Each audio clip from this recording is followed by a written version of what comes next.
Now we're going to go ahead and finish up our bird base so we can start doing our vulture. So what we're going to do is we're going to look down here, and this is where we left off, our triangles and whatnot. So we're just going to go ahead and open this back up. And our bird base is going to fold this guy in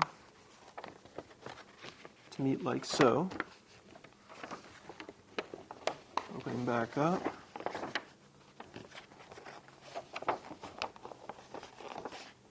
Hold him down.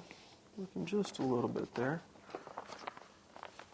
And there we go. This is our bird base, and I'm going to tighten it up just a little bit so it all flows pretty even. There we go.